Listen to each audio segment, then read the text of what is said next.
ಎಲ್ರಿಗೂ ನಮಸ್ಕಾರ. ನಾನಿವತ್ತು ಈ ವಿಡಿಯೋದಲ್ಲಿ KC 2024 general paper expected key answers ಬಗ್ಗೆ ಡಿಸ್ಕಸ್ ಮಾಡ್ತಾ ಇದ್ದೀನಿ. ಸೊ ನಾನು ಆಲ್ರೆಡಿ ಹೇಳಿದಾಗೆ ಇದು ಜಸ್ಟ್ ಎಕ್ಸ್ಪೆಕ್ಟೆಡ್ ಕೀ ಆನ್ಸರ್ಸ್ ಮಾತ್ರ. ಆ್ಯಕ್ಚುಯಲ್ ಕೀ ಆನ್ಸರ್ಸು KEಯಿಂದ ಏನು ರಿಲೀಸ್ ಆಗುತ್ತೆ, so that will be the final key answer. So ಇದು ಜಸ್ಟ್ ಎಕ್ಸ್ಪೆಕ್ಟೆಡ್ ಕೀ ಆನ್ಸರ್ಸ್ ಆಗಿರೋದ್ರಿಂದ ಕೆಲವೊಂದು ಮಿಸ್ಟೇಕ್ಸ್ ಆಗಿರ್ಬೋದು, but it is just for your curiosity purpose ಈ ವಿಡಿಯೋ ಮಾಡಿರೋದು. So ಹಾಗಾಗಿ ಐಮ್ ಶ್ಯೂರ್ 90% ಇದರಲ್ಲಿ ಯಾವುದೇ ಮಿಸ್ಟೇಕ್ ಇಲ್ಲ ಅಂತ ಅಂದ್ಕೊತೀನಿ. ಸೊ ರಿಮೈನಿಂಗ್ ಏನಿದೆ ಫೈನಲ್ ಕೀ ಆನ್ಸರ್ಸ್ ಬಂದಮೇಲೆ ಇದಾಗುತ್ತೆ. ನಾನು ಪ್ರೀವಿಯಸ್ ವಿಡಿಯೋದಲ್ಲಿ ಆಲ್ರೆಡಿ ಹೇಳಿದಾಗೆ ಕಾಂಪ್ರಿಹೆನ್ಷನ್ ಪಾರ್ಟ್ನ ಬಿಟ್ಟು ಉಳಿದಿದ್ದು ಕ್ವೆಶನ್ಸ್ ಮಾಡಿದ್ದೆ.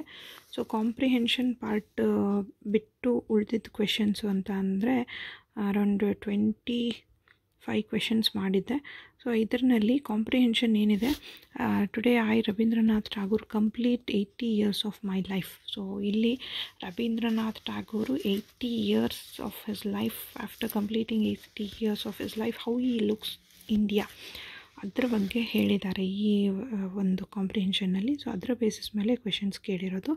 ಸೊ ಇದರಲ್ಲಿ what according to the author contributed to Indians forming ideas about the foreigners. So foreigners ಬಗ್ಗೆ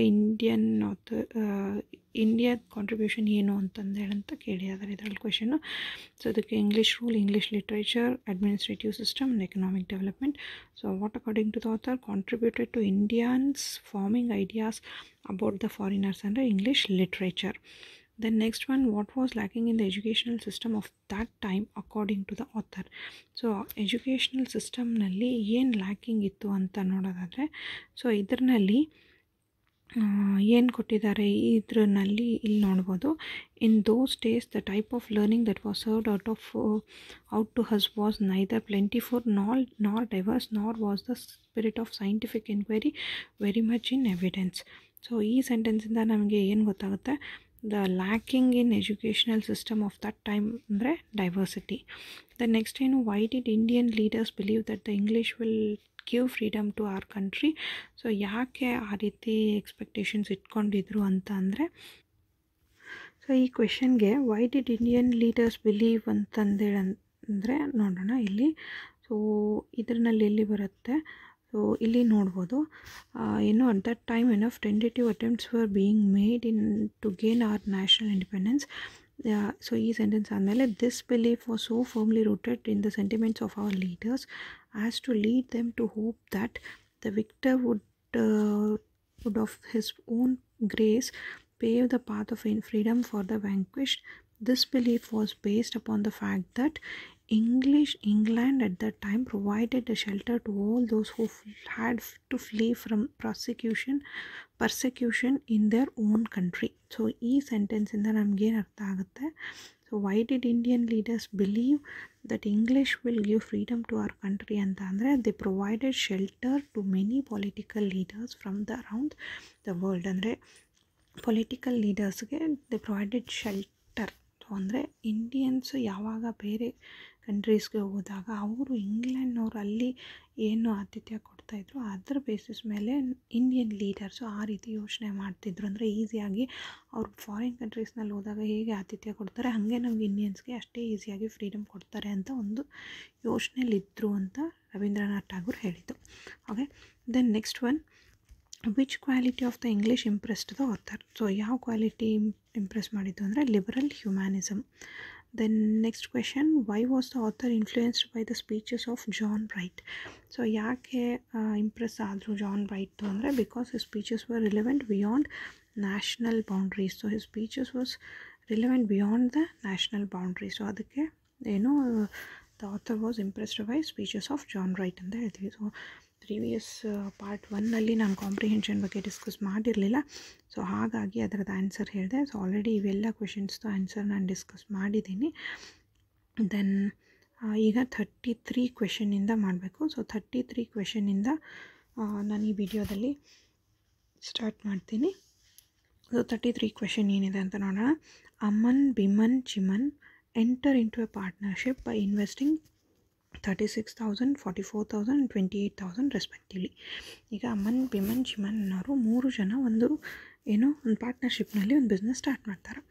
ಎಷ್ಟು ಇನ್ವೆಸ್ಟ್ ಮಾಡ್ತಾರೆ? ಅಮನ್ 36,000 ಇನ್ವೆಸ್ಟ್ ಮಾಡ್ತಾನೆ. ಅಮನ್ ಇನ್ವೆಸ್ಟರ್ಸ್ 36,000. ದೆನ್ ಭೀಮನ್ ಎಷ್ಟು ಇನ್ವೆಸ್ಟ್ ಮಾಡ್ತಾನೆ? ಭೀಮನ್ ಇನ್ವೆಸ್ಟ್ಸ್ 44,000. ದೆನ್ ಚಿಮನ್ ಎಷ್ಟು ಇನ್ವೆಸ್ಟ್ ಮಾಡ್ತಾನೆ? 28,000.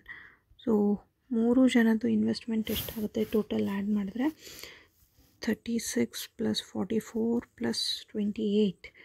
So it is around 1,08,000 investment ಆಗುತ್ತೆ. ಸೊ 1,08,000 ಇನ್ವೆಸ್ಟ್ಮೆಂಟ್ ಆದಮೇಲೆ ಏನು ಕೊಟ್ಟಿದ್ದಾರೆ? Aman is working partner. So Aman is the working partner ಆಗಿರೋದ್ರಿಂದ ಅಂದರೆ ಈ 3 ಜನ ಇನ್ವೆಸ್ಟ್ ಮಾಡ್ತಾರೆ, ಆದರೆ ವರ್ಕ್ ಮಾಡೋದು ಯಾರು? ಬರೀ ಅಮನ್ ಮಾತ್ರ. Gets 1/4 of the profit. So ಏನು ಪ್ರಾಫಿಟ್ ಬಂದಿರುತ್ತೆ ಅದರದ್ದು 1/4 ಪ್ರಾಫಿಟ್ಟು ಅಮನ್ಗೆ ಕೊಡ್ತಾರೆ for his service. The remaining part is divided among the 3 in the ratio of there investments. C ಈ ಕ್ವೆಶನ್ನ ಕರೆಕ್ಟಾಗಿ ಅರ್ಥ ಮಾಡ್ಕೊಳ್ರಿ. ಈಗ ಸಪೋಸ್ ಏನೋ ಇನ್ವೆಸ್ಟ್ಮೆಂಟ್ ಮಾಡ್ತಾರೆ, ಇದರಲ್ಲಿ 100 ರೂಪೀಸ್ ಇನ್ವೆಸ್ಟ್ ಮಾಡ್ತಾರೆ. 100 ರೂಪೀಸ್ ಇನ್ವೆಸ್ಟ್ ಮಾಡಿದ್ರಲ್ಲಿ ಈಗ 100 ರೂಪೀಸ್ ಪ್ರಾಫಿಟ್ ಬಂತು ಅಂತ ಅಂದ್ಕೊಳ್ಳೋಣ. ಈ 100 ರೂಪೀಸ್ ಪ್ರಾಫಿಟ್ನಲ್ಲಿ ಅಮನ್ಗೆ ಎಷ್ಟು ಕೊಡಬೇಕು? 1/4 of the profit. 1/4 of the profit ಅಂದರೆ 25 ರೂಪೀಸ್ ಅಮನ್ಗೆ ಕೊಟ್ಬಿಡ್ತಾರೆ. ಇನ್ನು ಉಳಿಯೋದಷ್ಟು 75 ರೂಪೀಸ್. ಈ 75 ರೂಪೀಸ್ನ ಮತ್ತೆ 3 ಮೆಂಬರ್ಸ್ಗೆ ಡಿವೈಡ್ ಮಾಡಬೇಕು. Among 3 in the ratio of there investment. ಇದನ್ನು ಸುಮ್ಮನೆ 25 ಅಂತ ಕೊಟ್ಬಿಡೋಕ್ಕಾಗತ್ತಾ? ಇಲ್ಲ. ಹೆಂಗೆ ಡಿವೈಡ್ ಮಾಡಬೇಕು? In the ratio they invested. ಅಂದರೆ ಯಾರ್ಯಾರು ಎಷ್ಟೆಷ್ಟು ಇನ್ವೆಸ್ಟ್ಮೆಂಟ್ ಮಾಡಿದ್ದಾರೆ ಅದ್ರ ಬೇಸಿಸ್ ಮೇಲೆ ಈ 75 ರೂಪೀಸ್ನ ಡಿವೈಡ್ ಮಾಡ್ತಾರೆ. ಸೊ ಈಗ ಕೊಟ್ಟಿರೋದೇನು? If Aman gets what is the amount of profit that Chiman gets. ಈಗ ಚಿಮನ್ಗೆ ಎಷ್ಟು ಪ್ರಾಫಿಟ್ ಬರುತ್ತೆ ಅಂತ ಕೇಳಿದ್ದಾರೆ. If Aman gets a net profit of ₹5,400. ಈಗ ಅಮನ್ಗೆ ಎಷ್ಟು ಬರುತ್ತೆ ಟೋಟಲ್? ಇದು 25 ಪ್ಲಸ್ ಈ 75ದಲ್ಲಿ ಇದು ಒಂದು ಸ್ವಲ್ಪ. ಸೊ ಅದೆಲ್ಲ ಸೇರಿಸಿದ್ರೆ ಎಷ್ಟಾಗುತ್ತೆ? ಅಮನ್ದು ಪ್ರಾಫಿಟ್ಟು 5,400 ಆಗುತ್ತೆ. ಸೊ ಅಮನ್ ಶೇರು, ನಾನು ಫುಲ್ ಬರೆಯೋ ಪ್ಲೇಸ್ ಇಲ್ಲ, ಸೊ ಹಾಗಾಗಿ ABC ಅಂತ ಬರಿತೀನಿ. ಸೊ ಅಮನ್ ಶೇರ್ ಏನಿದೆ, ಸೊ ದಟ್ ಈಸ್ 1/4 ಆಫ್ 5,400 ಅಂದರೆ ಎಷ್ಟಾಗುತ್ತೆ? ಅಮನ್ ಶೇರ್ 1/4 ಆಫ್ 5,400 ಅಂದರೆ ಇದನ್ನು ಕ್ಯಾಲ್ಕುಲೇಟ್ ಮಾಡಿರಿ. 4 1s 4 3s 12, ಎಷ್ಟು ಉಳೀತು? 2 ಉಳೀತು. ಸೊ 13 5 50. ಸೊ ಅಮನ್ಗೆ ಪ್ರಾಫಿಟ್ ಬರೋದೆಷ್ಟು? 1350 ರೂಪೀಸು ಅಮನ್ಗೆ ಪ್ರಾಫಿಟ್ ಬರುತ್ತೆ. ಸೊ 1350 ರೂಪೀಸ್ ಅಮನ್ಗೆ ಪ್ರಾಫಿಟ್ ಬರುತ್ತೆ ಅಂದರೆ ಯಾವುದರಲ್ಲಿ? ಇದು ನಾನು ಆಲ್ರೆಡಿ ಹೇಳಿದೆ, ಈ 75ರಲ್ಲಿ ಅಮನ್ಗೆ ಬರೋದೆಷ್ಟು? 1350ನಲ್ಲಿ ಬರುತ್ತೆ. ಸೊ 1350 ಇದು 75ನಲ್ಲ, 25ನಲ್ಲಿ ಎಷ್ಟು ಅಂದರೆ 1350 ಬರುತ್ತೆ. ಈಗ ಪ್ರಾಫಿಟ್ಟು 5,400ನಲ್ಲಿ 1350 ಹೋದರೆ ಎಷ್ಟಾಗುತ್ತೆ? Remaining amount 4,050. ಈ 4,050 ಅಮೌಂಟ್ ಏನು ಬಂದಿದೆ ಇದು ರೀಡಿಸ್ಟ್ರಿಬ್ಯೂಷನ್ ಆಗಬೇಕು. ಎಷ್ಟು ಜನಕ್ಕೆ? 3 ಮೆಂಬರ್ಸ್ನಲ್ಲಿ ರೀಡಿಸ್ಟ್ರಿಬ್ಯೂಷನ್ ಆಗಬೇಕು. ಹೆಂಗೆ ಡಿಸ್ಟ್ರಿಬ್ಯೂಷನ್ ಆಗಬೇಕು? In the ratio they invested. Ratio they invested ಅಂದರೆ A:B:C. ಎ ಎಷ್ಟು ಇನ್ವೆಸ್ಟ್ ಮಾಡೋದು? 36,000ನ ನಾನು ಇಲ್ಲಿ 36K ಅಂತ ಬರಿತೀನಿ. ಕೆ ಅಂದರೆ 1000 ಅಂತ ಅರ್ಥ ಮಾಡ್ಕೊಳ್ರಿ. 36K ಇಷ್ಟು 44K ಇಷ್ಟು 28K. ಸೊ ಈಗ ಕೆ ಅಂದರೆ ಜಸ್ಟ್ ಇದು ಕ್ಯಾನ್ಸಲ್ ಆಗೋಗುತ್ತೆ. ಇದನ್ನು ಕ್ಯಾನ್ಸಲ್ ಮಾಡಬೇಕು. ಸೊ ಕ್ಯಾನ್ಸಲ್ ಮಾಡೋದು ಐ ಥಿಂಕ್ ಎಲ್ಲನೂ 4ಇಂದ ಡಿವೈಡ್ ಆಗುತ್ತೆ. ಸೊ 4ಇಂದ ಡಿವೈಡ್ ಆದರೆ ಯಾವುದರಿಂದ ಮಾಡ್ತೀರಿ? 4ಇಂದ ಡಿವೈಡ್ ಮಾಡಿದ್ರೆ 4 9s 36, 4 11s 4 7s. So ratio of the investment ಏನು? 9:11:17. ಸೊ 9:11:17 ಅಂದರೆ ಟೋಟಲ್ 9:11:7 ಆಗುತ್ತೆ. 4 7s 28. ಸೊ ಈಗ ಇದನ್ನು ಟೋಟಲಾಗಿ ಆ್ಯಡ್ ಮಾಡಿದ್ರೆ ಎಷ್ಟಾಗುತ್ತೆ? 9 + 11 20, 20 + 7 ಅಂದರೆ 27. ಟೋಟಲ್ 27. ಈಗ ಅವ್ರು ಕೇಳಿರೋದೇನು? ಜಸ್ಟು ಚಿಮನ್ಸ್ ಪ್ರಾಫಿಟ್ ಅಷ್ಟೇ. ಚಿಮನ್ಸ್ ಎಷ್ಟು ಬರುತ್ತೆ? 7 ಪಾರ್ಟು. ಸೊ 7 ಎಷ್ಟರಲ್ಲಿ ಯಾವುದ್ರಲ್ಲಿ ಪ್ರಾಫಿಟ್ ಬರುತ್ತೆ? ರಿಮೈನಿಂಗ್ ಅಮೌಂಟ್ ಏನು? 4,050. ಸೊ ಈಗ ಇದನ್ನಲ್ಲಿ ಯಾವುದರಿಂದ ಡಿವೈಡ್ ಮಾಡ್ತೀರಿ? 27 and 4,050 ಮೂರೂ 9ಇಂದ ಹೋಗುತ್ತೆ. 9 3s 27. ಇಲ್ಲಿ 9 4s 36, 4 ಉಳಿಯುತ್ತೆ. 45 9 5 45 0 3 1 3 1 5 0. ಸೊ 15 7 105. ಸೊ 1050. ಸೊ ಜಿಮನ್ಸ್ ಪ್ರಾಫಿಟ್ ಎಷ್ಟು ಬರುತ್ತೆ? 1050. 1050 ಅಂತ ಅಂದರೆ ನಮಗೆ ಇದರಲ್ಲಿ ಕ್ಲೋಸೆಸ್ಟ್ 1050 ಅಂದರೆ ಎಷ್ಟಿದೆ? ಓಕೆ, ಸೊ ನಿಯರೆಸ್ಟ್ ಆನ್ಸರ್ ನಮಗೆ ಇದರಲ್ಲಿ ಏನು 1000 ಬರುತ್ತೆ. So that is nearly equal to 1050. So option C is the correct answer ಅಂತ ಹೇಳ್ತೀನಿ. ದೆನ್ ನೆಕ್ಸ್ಟ್ ಒನ್ 33 ಕ್ವೆಶನ್ಗೆ. So what is the amount of profit that Jiman gets ಅಂತ ಅಂದರೆ that is ₹1000. Then next 34th question. So 34th ಕ್ವೆಶನಲ್ಲಿ ಏನಿದೆ? 2 men and 3 boys can complete a piece of work in 10 days, while 3 men and 2 boys can complete the same work in 8 days. In how many days can 2 men and 1 boy complete the same work? So ಈಗ ಇಲ್ಲಿ ಏನು ಕೊಟ್ಟಿದ್ದಾರೆ? 2 ಮೆನ್ನು 3 boys ಒಂದು ವರ್ಕ್ನ finish ಮಾಡೋಕ್ಕೆ ಎಷ್ಟು days ತೊಗೊತಾರೆ? 10 days. Same way 3 ಮೆನ್ನು 2 boys ತೊಗೊಂಡ್ರೆ ಒಂದು ವರ್ಕ್ನ finish ಮಾಡೋದಕ್ಕೆ ಎಷ್ಟು ಡೇಸ್ ತೊಗೊತಾರೆ? 8 ಡೇಸ್ ತೊಗೊತಾರೆ. ಸೊ ಇದರಿಂದ ಇಲ್ಲಿ 2 men 3 boys takes 10 days. 3 men 2 boys can complete the same work in 8 days. So ಇದರಲ್ಲಿ ಏನು ಬರುತ್ತೆ? ನಮಗೆ ವರ್ಕ್ ಕಂಪ್ಲೀಟ್ ಆಗಬೇಕು. ಸೊ ವರ್ಕ್ನ ಹೆಂಗೆ ಬರೀತೀರಿ ನೀವು? ಟೈಮ್ ಇಂಟು ಎಫಿಷಿಯನ್ಸಿ ಅಂತ ಬರೀತೀರಿ. Work is equals to time into efficiency. ಇದರ ಬೇಸಿಸ್ ಮೇಲೆ ನಾವು ಮಾಡ್ತೀವಿ. Work is equals to time into efficiency. ಈಗ ನಾವು ಮೆನ್ನ ಎಮ್ ಅಂತ ತೊಗೊಳ್ಳೋಣ, ಬಾಯ್ಸ್ನ ಬಿ ಅಂತ ತೊಗೊಳ್ಳೋಣ. ಮೆನ್ನ ಎಮ್ ಅಂತ ತೊಗೊಂಡು ಬಾಯ್ಸ್ನ ಬಿ ಅಂತ ತೊಗೊಂಡ್ರೆ ಫಸ್ಟ್ ಏನು ಬರೀತೀರಿ? 2 men and 3 boys.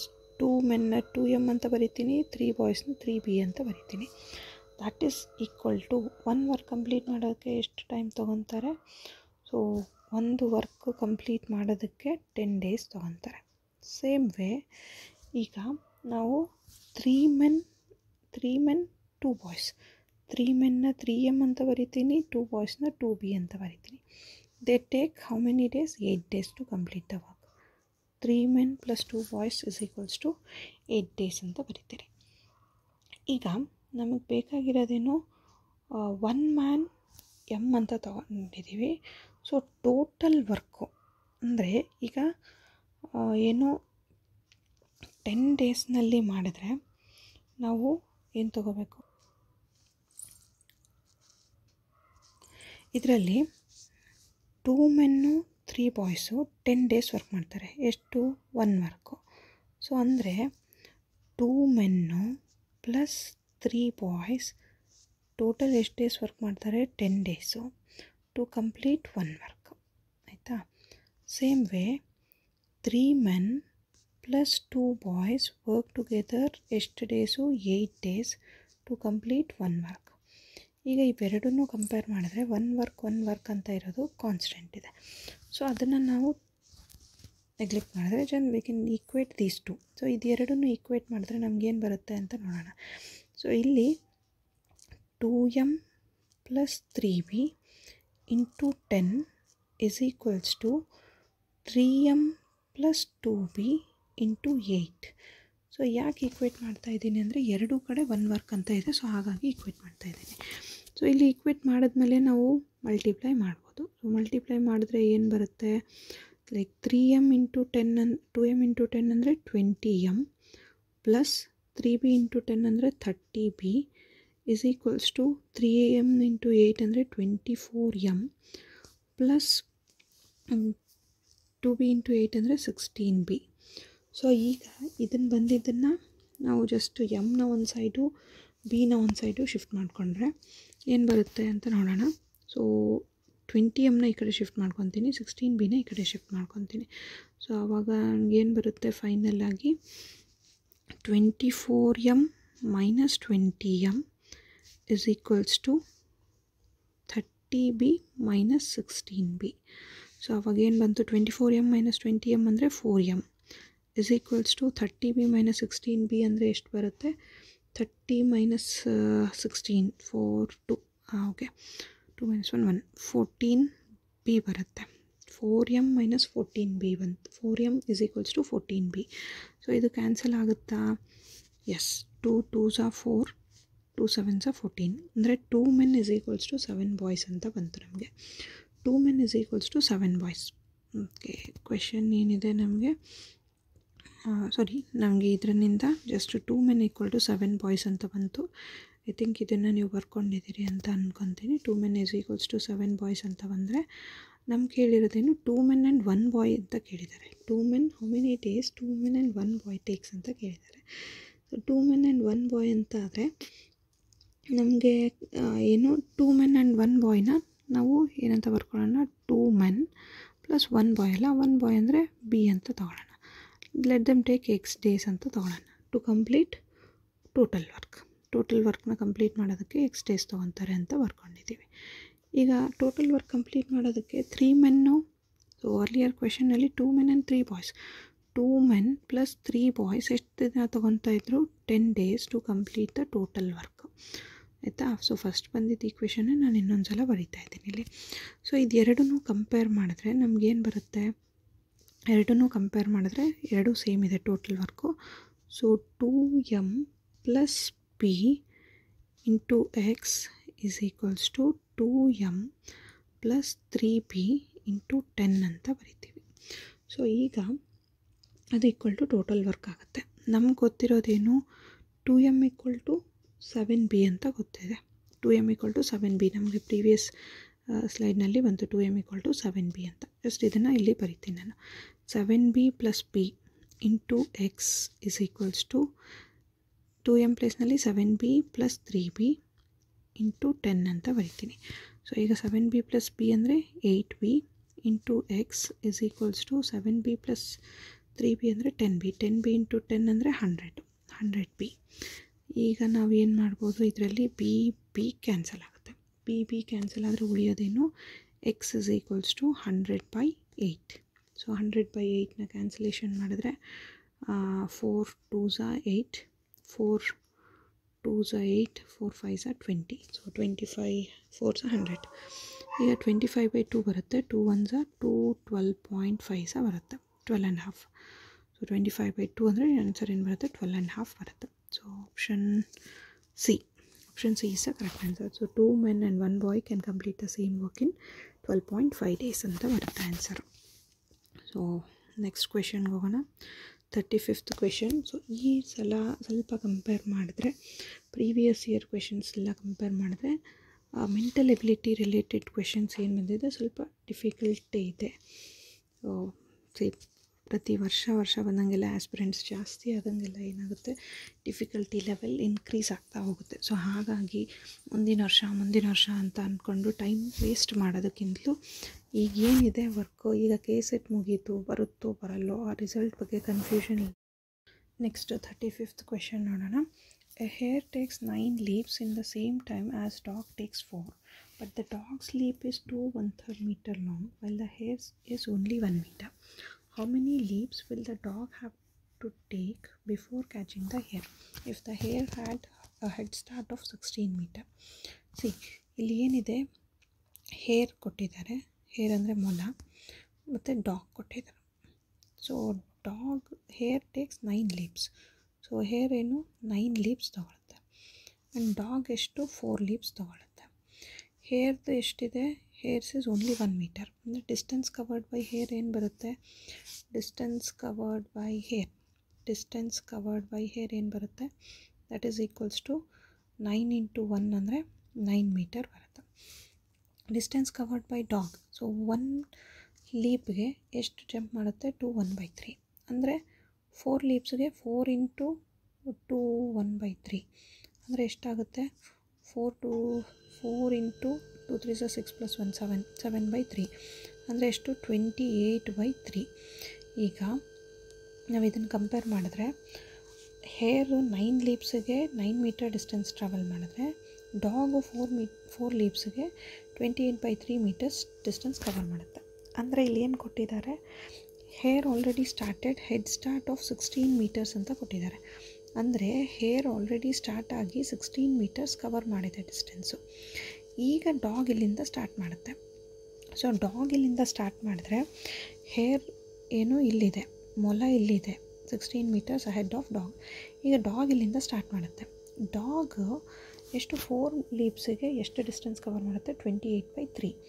ಅಂದರೆ ಇವಾಗ ಎಷ್ಟು ಡಿಸ್ಟೆನ್ಸ್ ಕವರ್ ಮಾಡಿದ್ರೆ ಏನೋ ಹೇರ್ನ ರೀಚ್ ಆಗೋಕ್ಕಾಗುತ್ತೆ ಅಂತ ನೋಡಿದ್ರೆ ಎಷ್ಟು ಡಿಸ್ಟೆನ್ಸ್ ಕವರ್ ಮಾಡಬೇಕು ಅಂತ ನೋಡಿದ್ರೆ, ಸೊ ಈಗ 4 ಲೀಪ್ಸ್ಗೆ ಎಷ್ಟು ಹೋಗುತ್ತೆ ಅಂತಂದರೆ ಎಷ್ಟು ಡಿಸ್ಟೆನ್ಸ್ ಕವರ್ ಆಗುತ್ತೆ ಅಂತ ನೋಡೋಣ. ಸೊ 4 ಲೀಪ್ಸ್ನಲ್ಲಿ ಅಂದರೆ 28/3 - 9 ಮಾಡ್ತೀರಿ. ಸೊ 28/3 - 9 ಅಂದರೆ 28 - 3 9s are 27/3 ಮಾಡಿದ್ರೆ ಏನು ಬರುತ್ತೆ ಆನ್ಸರು? 28 - 27 ಅಂದರೆ 1/3 meters. ಅಂದರೆ ಈಗ ಡಾಗ್ ಏನಿದೆ ಒಂದು ಸಲ್ತಿ 4 ಲೀಪ್ಸ್ ಮಾಡಿದ್ರೆ ಎಷ್ಟು ಡಿಸ್ಟೆನ್ಸ್ ಮುಂದಕ್ಕೆ ಹೋಗುತ್ತೆ? 1/3 meter ಡಿಸ್ಟೆನ್ಸ್ ಮುಂದಕ್ಕೆ ಹೋಗುತ್ತೆ. ಮತ್ತು 1/3 meters ಕವರ್ ಮಾಡಿದ್ರೆ ಮತ್ತೆ 4 meters ಅಂದರೆ 4 ಲೀಪ್ಸ್ಗೆ 1/3 meter ಕವರ್ ಆಗುತ್ತೆ. ಮತ್ತು 4 ಲೀಪ್ಸ್ಗೆ 1/3 meters ಕವರ್ ಆಗುತ್ತೆ. ಅಂದರೆ ಈಗ ಡಾಗು 1 meter ಕವರ್ ಮಾಡಬೇಕು ಅಂದರೆ ಎಷ್ಟು ಸರ್ತಿ ಹೋಗಬೇಕು? 1/3 + 1/3 + 1/3 ಮಾಡ್ತೀರಿ. 1/3 + 1/3 1/3 ಮಾಡಿದ್ರೆ ಎಷ್ಟು ಬರುತ್ತೆ? 1 meter ಬರುತ್ತೆ. ಸೊ ಎವ್ರಿ 4 ಲೀಪ್ಸ್ಗೆ ಎಷ್ಟು ಡಿಸ್ಟೆನ್ಸ್ ಕವರ್ ಆಗುತ್ತೆ? 1/3 meter ಕವರ್ ಆಗುತ್ತೆ. ಅಂದರೆ ಟೋಟಲ್ 1 meter ಆಗೋದಕ್ಕೆ 4 + 4 + 4 ಮಾಡ್ತೀರಿ. 12 ಲೀಪ್ಸ್ ಮಾಡಬೇಕು. ಅಂದರೆ ಈಗ ಡಾಗು ಏನು 12 ಲೀಪ್ಸ್ ಮುಂದಕ್ಕೆ ಹೋದರೆ 12 ಲೀಪ್ಸ್ ತೊಗೊಂಡ್ರೆ ಎಷ್ಟು ಮುಂದಕ್ಕೆ ಹೋಗುತ್ತೆ? 1 meter ಮುಂದಕ್ಕೆ ಹೋಗುತ್ತೆ. ಸೊ ಈಗ 12 ಲೀಪ್ಸ್ಗೆ 1 meter ಮುಂದಕ್ಕೆ ಹೋದರೆ ಈಗ ಟೋಟಲ್ ಎಷ್ಟಿದೆ? 16 meter ಮುಂದಕ್ಕೆ ಹೋಗಿದೆ ಮೊಲ. ಸೊ 16 meter ಮುಂದಕ್ಕೆ ಹೋಗಿದೆ ಅಂದರೆ 1 meter ಮುಂದಕ್ಕೆ ಹೋಗಬೇಕು ಅಂದರೆ 12 ಲೀಪ್ಸು. ಸೊ ಇದನ್ನು ಇಲ್ಲಿ ಬರಿತೀನಿ. ಸೊ 1 meter ಮುಂದಕ್ಕೆ ಹೋಗಬೇಕಂದ್ರೆ 12 ಲೀಪ್ಸ್ ತೊಗೋಬೇಕು. ಹಾಗೆ 16 meter ಮುಂದಕ್ಕೆ ಹೋಗಬೇಕು ಅಂದರೆ ಎಕ್ಸ್ ಅಂತ ತೊಗೊಳ್ಳೋಣ. ಸೊ ಈಗ ಎಕ್ಸ್ ಅಂತ ತೊಗೊಂಡ್ರೆ ಕ್ರಾಸ್ ಮಲ್ಟಿಪ್ಲೈ ಮಾಡ್ತೀರಿ. ಸೊ ಎಕ್ಸ್ ಏನಾಗುತ್ತೆ? X is equals to 12 × 16. So 12 × 16 ಮಾಡಿದ್ರೆ ಏನು ಬರುತ್ತೆ? 16 2s are 32, 16 1 16 + 3 119 192. ಸೊ ಇಲ್ಲಿ ಎಷ್ಟು ಲೀಪ್ಸ್ ತೊಗೋಬೇಕಾಗುತ್ತೆ? 192 ಲೀಪ್ಸ್ ತೊಗೋಬೇಕಾಗುತ್ತೆ. ಅಂದರೆ ಇಲ್ಲಿ ಆಪ್ಷನ್ ಏನು? B. Option B is the right answer. 192 leaps ತೊಗೊಂಡ್ರೆ ಹೇರ್ಗಿಂತಲೂ ಡಾಗ್ ಫಾಸ್ಟಾಗಿ ಹೋಗುತ್ತೆ 192 ಲೀಪ್ಸಲ್ಲಿ, and it can catch the hare ಅಂತ ಅರ್ಥ. ಸೊ ಇದು 35th ಕ್ವೆಶನ್ಗೆ option B is the right answer. Then next 36th question ನೋಡೋಣ. 36th ಕ್ವೆಶನಲ್ಲಿ ಏನಿದೆ? In the following question 3 statements are given below followed by 4 conclusions. So 3 statements ಕೊಟ್ಟಿದ್ದಾರೆ, 4 conclusions ಕೊಟ್ಟಿದ್ದಾರೆ. ಇದರಲ್ಲಿ ಏನಿದೆ? Read conclusions and then decide whether the given conclusions are logically true or not. ಕೊಟ್ಟಿರೋ ಕನ್ಕ್ಲೂಷನ್ಸ್ನ ಸ್ಟೇಟ್ಮೆಂಟ್ಸ್ನ ಓದ್ರಿ, ದೆನ್ ಕನ್ಕ್ಲೂಷನ್ಸ್ನ ಓದ್ರಿ, ಮತ್ತು ಏನೋ ಲಾಜಿಕಲಿ ಕನ್ಕ್ಲೂಷನ್ಸ್ ಕರೆಕ್ಟ್ ಇದೆನಾ ಇಲ್ಲ ಅಂತ ಜಡ್ಜ್ ಮಾಡಿ ಅಂತ ಕೊಟ್ಟಿದ್ದಾರೆ. ಸೊ ಇದರಲ್ಲಿ ಸ್ಟೇಟ್ಮೆಂಟ್ ಏನು? All trees are hills, all trees are hills, some hills are animals, all animals are birds. ಇದು ಸ್ಟೇಟ್ಮೆಂಟು. ಸೊ ಇಲ್ಲಿ ಏನು? All trees are hills, hills are, some hills are animals, all animals are birds. ಈ ರೀತಿ ಕೊಟ್ಟಿದ್ದಾರೆ. ಇದು some hills. Conclusion ಏನು? Some birds are hills, some birds are trees, some animals are trees, no animal is tree. So ಈ ರೀತಿ ಕೊಟ್ಟಿದ್ದಾರೆ. So ಕನ್ಕ್ಲೂಷನ್ನು statement ಎರಡೂ ಕಂಪೇರ್ ಮಾಡಿದ್ರೆ ನಮಗೇನು ಬರುತ್ತೆ? ಸಮ್ ಬರ್ಡ್ಸ್ ಆರ್ ಹಿಲ್ಸ್ ಅಂತ ಬರುತ್ತೆ. So some birds are hills ಅಂತ ಆದರೆ first conclusion some birds are hills. So ಸ್ಟೇಟ್ಮೆಂಟ್ನಲ್ಲಿ ಏನು ಕೊಟ್ಟಿದ್ದಾರೆ? Some hills are animals and all animals are birds. So ಈ ಆಲ್ ಅನಿಮಲ್ಸ್ನಲ್ಲಿ ಏನಿದೆ? ಸಮ್ ಹಿಲ್ಸ್ ಇದೆ. ಸೊ ಹಾಗಾಗಿ ಸಮ್ ಬರ್ಡ್ಸ್ ಆರ್ ಹಿಲ್ಸ್ ಅಂತ ಹೇಳ್ಬೋದು. So this is first statement conclusion ಏನಾಗುತ್ತೆ? ಕರೆಕ್ಟ್ ಆಗುತ್ತೆ. ದೆನ್ ನೆಕ್ಸ್ಟ್ ಏನು? Some birds are trees. Some birds are trees ಅಂದರೆ ಇಲ್ಲಿಂದ ಇಲ್ಲಿಗೆ ಸಮ್ ಬರ್ಡ್ಸ್ ಆರ್ ಟ್ರೀಸ್ ಬರಲ್ಲ, because all trees are hills ಅಂತ ಹೇಳ್ತೀವಿ. But only some hills are animals and all animals are birds. So ಇಲ್ಲಿನೇ some hills cut ಆಗೋದ್ರಿಂದ you can not tell that all birds are some birds are trees ಅಂತ ಹೇಳೋಕ್ಕಾಗಲ್ಲ. So this does not follow. Then third statement ಏನಿದೆ, some animals are trees. Some animals are trees ಅಂದರೆ animals are trees. So animals are ಟ್ರೀಸ್ಗೆ some trees are hills ಅಂತ ಹೇಳ್ತೀವಿ. Some hills are animals ಅಂದರೆ ಈ ಅನಿಮಲ್ಸಲ್ಲಿ some animals may be hills and that some animals may be trees. So ಹಾಗಾಗಿ ಇದೂ true ಆಗುತ್ತೆ. And no animal is a tree. So no animal is a tree ಅನ್ನೋದು ಬರಲ್ಲ, ಯಾಕಂದರೆ animals are hills, hills are trees ಅಂತ ಅಂದರೆ so ಇದೂ ಬರಲ್ಲ. ಸೊ ಯಾವ್ದು ಬರುತ್ತೆ? Option conclusion 1 and 3 follow. So ಇದರಲ್ಲಿ ಆಪ್ಷನ್ ಯಾವುದಿದೆ 1 and 3 ಅಂದರೆ option B, option 1 and 3 follow. So for 36th question, option B is the right answer. 1 and 3 follow. Then next 37th question. A triangle, square and circle show below represent urban, working and educated people respectively. So ಇದರಲ್ಲಿ ಏನು represent ಮಾಡುತ್ತೆ? Urban. Triangle represents ಏನಿದೆ? Triangle represents urban people, square represents hard working people, circle represents educated people. ಈಗ figure ನೋಡಿ ಬರೀರಿ. Urban ಟ್ರಯಾಂಗಲ್ನಲ್ಲಿ ಯಾವ್ಯಾವುದಿದೆ?